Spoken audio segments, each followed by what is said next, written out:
The 2024 South Carolina Democratic primary has come and gone, and Joe Biden wiped the floor with his competition with a whopping 96% of the vote, basically fast tracking his way to a rematch with Donald Trump later on this year. Now, 96%, that's an impressive number, right? But let's break down that number in its proper context, right? Because context matters. Context matters. And if you let the mainstream media tell it, they'll sit up there and focus on the 96%, but won't focus on the number that is really telling of the story.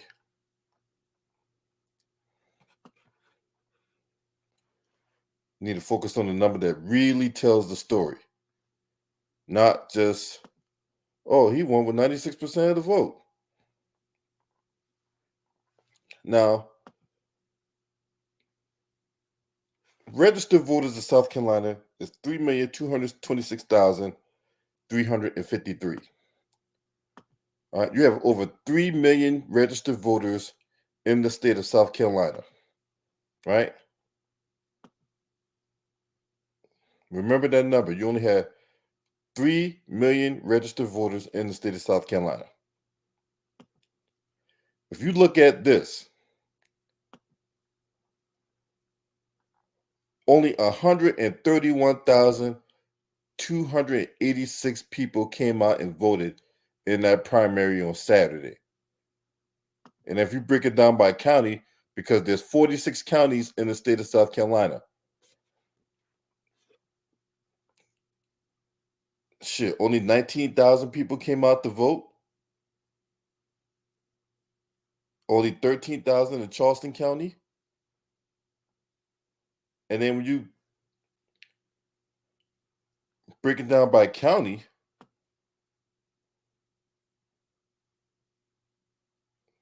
oh, where's it at?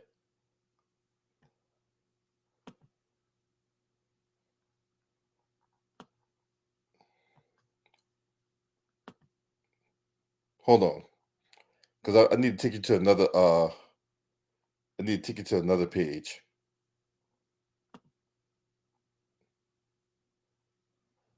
I need to take you to another page. So, oh yeah, there we go, right here. So Charleston, this is Berkeley County. This is Charleston County.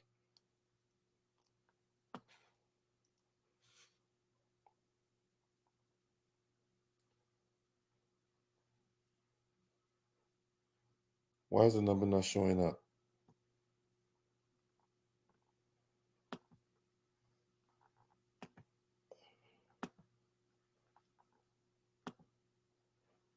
Well, I apologize for that, but the number's not showing up. But this is the number I really wanted to show y'all, right?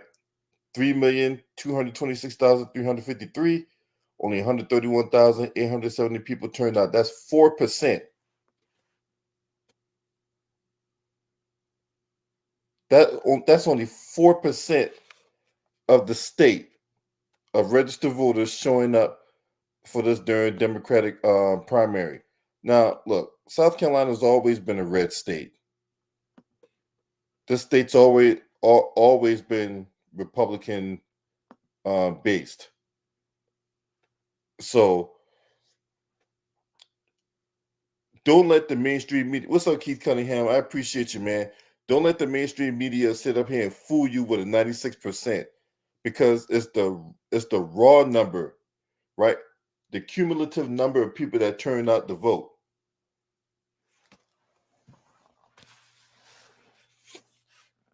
That's the number you need to focus on. 131,000 out of 3 million people showed up to vote in this during the primary on Sunday, or I mean Saturday. Let's go back to the other one.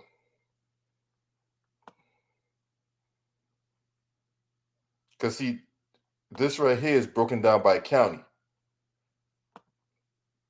This is broken down by county. As you can see, not a whole lot of people showed up.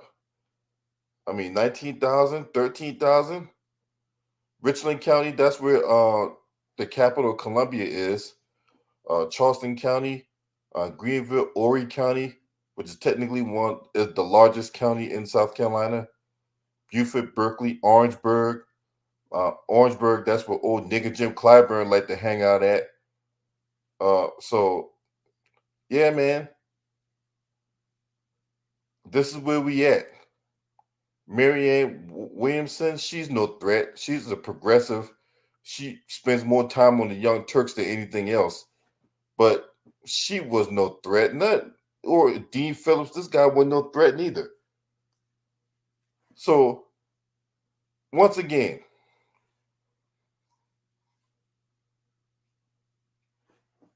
you really didn't have, or Joe Biden really didn't have any resistance to challenge him.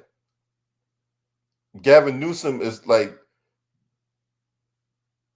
basically, for all intents and purposes, dangling his feet in the water to see what, the Gates, interests or whatever like that. But he's holding out for 2028. Gavin Newsom is. So you want to keep holding on to the name of Gavin Newsom because that's the guy who's going to run in 2028, not this year. But they still got him campaigning in these different spots. Like if Gavin Newsom's not going to run for president, why is he campaigning in South Carolina? Unless he's trying to throw those seeds out there for his eventual presidential run. But as far as Biden go and the 96%, and you only have like 130,000 people show up to vote, man, come on, man. Come on. And they were campaigning hard in South Carolina because I talked about in previous videos about how they was using the churches to push their little propaganda. And they went down to Mother Emanuel AME Church. And I also talked about how they were going around barbershops and all that, trying to, and how they were meeting up with people with cookout. They went to cookout and they were sitting down talking about whatever, right? But a lot of guys saw through the scam. A lot of people saw through it for what it was. And it's the classic case of you trying to do the same thing over and over and over again, expecting something different. You haven't offered anyone anything. You haven't done anything while you were in position of power, but yet you're still asking people to come out and vote for you. You got your handlers, your lurkers, your shill sock puppets, and sellouts alike talking down on black folks and guilt tripping and fear mongering, talk about what will happen if Trump takes back the White House and all this other stuff, and people still stay home. And this is what myself and a lot of other people have been telling you in regards to what the Democrats are doing. They want to sit up here and not placate to the base that's responsible for putting them in power. And then when they lose, they want to play the blame game. They want to deflect blame onto us like we're supposed to be catering to them no matter what. And you got the vote blue no matter who contingent. It don't work like that. You do nothing, you get nothing. That's the way it goes. We are not behold. I don't know where this misconception that black folks are beholden to the Democratic Party. Like we should just supposed to just come out in droves and support these guys, despite the fact they have shown nothing but disdain, disrespect, and disgust for the black community.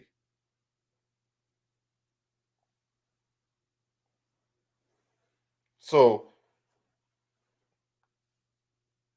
I mean, this might look like a win for Biden, but there's a reason why old nigga Jim Clyburn is concerned. Because back in 2020, he can sit up there and say a whole bunch of sweet nothings and people went for it. But as time went on and as results played themselves out, we see other groups getting tangibles. We see other countries get money and resources or whatever like that, right? Meanwhile, here in the States, we can't even get these people to talk to us, let alone give us our tangibles, right? Because anytime Clyburn want to hold a fish fry, whether it be in North Charleston or in Columbia or wherever he decides to hold a fish fry, if you have the gall or the audacity to ask him about reparations, or it just so happens that, I don't know, maybe a Kamala Harris or Bernie Sanders or whatever Democratic hopeful decides to parade themselves on that stage at the present time, and you ask them about reparation for black folks, you're going to get kicked out of that fish fry. Even though it's supposed to be free to the public, even though that was his so-called way of giving back, you're going to get kicked out his fish fry if you ask him about reparations. So I don't know who's going to treat this as a win, but this is no win. 4% of the damn state turned out to vote. That's not a win. It may look like that on paper, but that's not a win. People staying home, like I told you they would, like many others told you they would. No tangibles, no vote, no kidding is not some slogan that we just cooked up and that sounds catchy and that we just going to dance all day and all night to. The days of us dancing and cutting jigs and all that shit, them days is over with. Them days is over with. You either bring something to the table or you get nothing. You leave the same way you came in, with nothing in your hand. Period.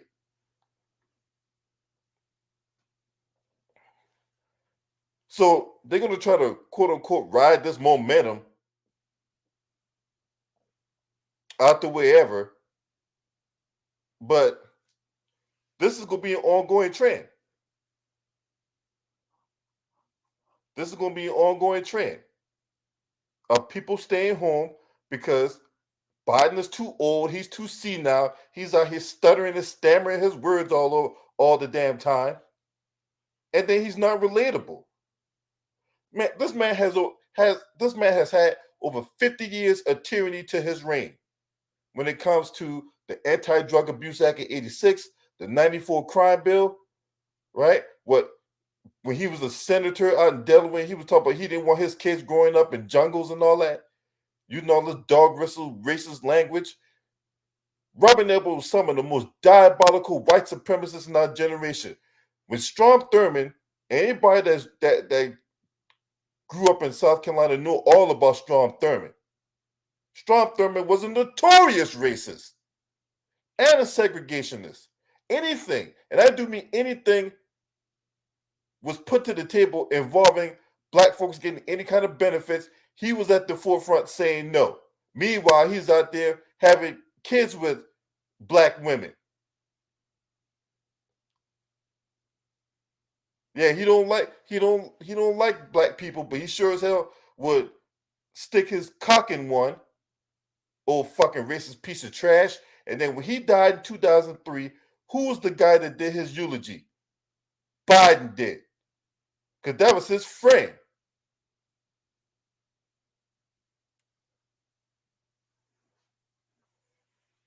This dude's had over 50 years of tyranny to his reign as a senator, as a vice president. Yeah, because the Mother Emanuel shooting happened under Obama's watch. And Biden was the vice president when that shit went down. No crime bill, no reparations.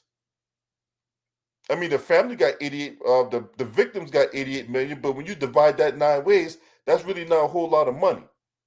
Well, actually, it's 12 ways because there were 12 victims in that incident.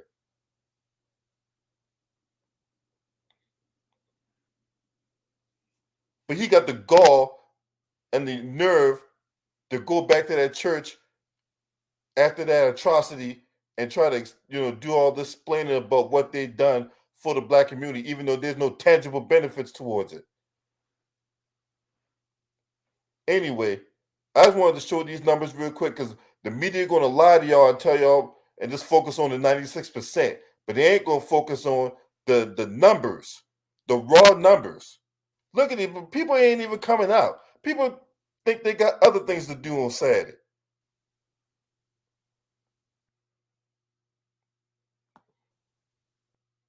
You say they're trying to portray South Carolina like Biden got one. Yeah, I know. I know they tried it. I know. That's why a channel like mine exists. So that way you can't get, you can't get thrown off by the bullshit they put out there. Trust me. I know the games that they play. I know the scams they try to run. So yeah. Don't worry, bro. That's why I got you. I got you.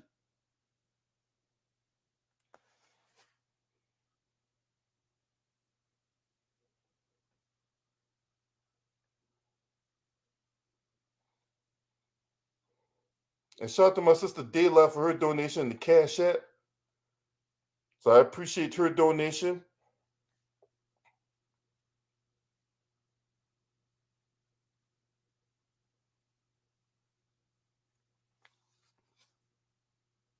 So once again, salute to my sister Dayla for her donation in the Cash App.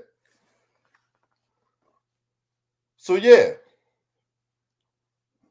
that's why my channel exists, man. So that way you won't be misled by the games that they play. Like he ain't got no damn support down here. Once again, South Carolina is primarily a red state.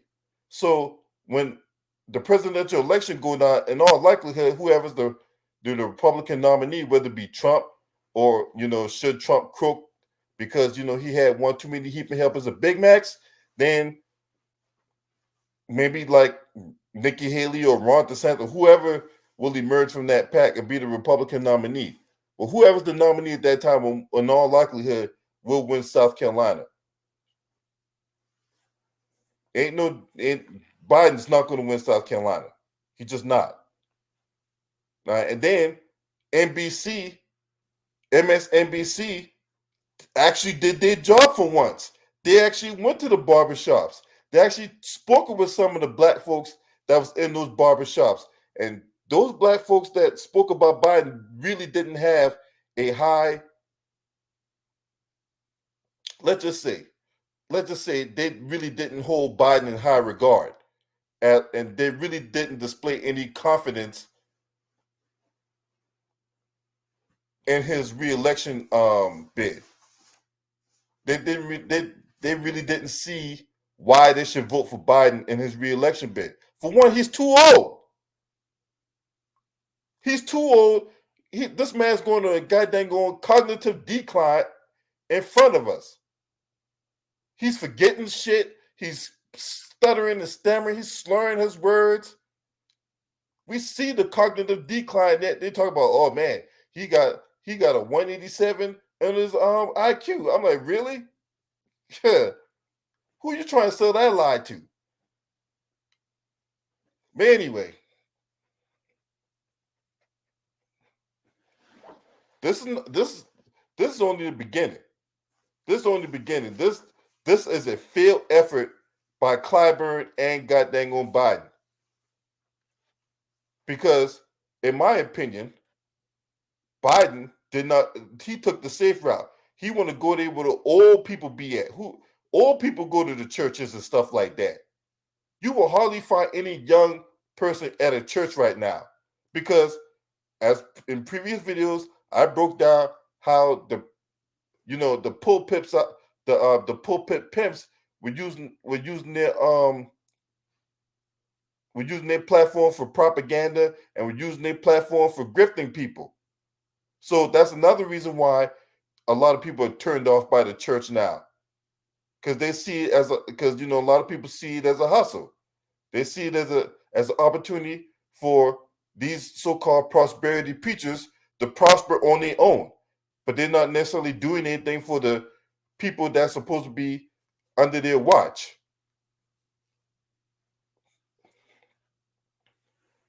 But let me know what you think in the comments. If you're not subscribed to this channel, make sure you hit the subscribe button, hit the like button. and share these videos on your social media platforms. Shouts out to the LDBC. That's your man. Scream at me. Hey!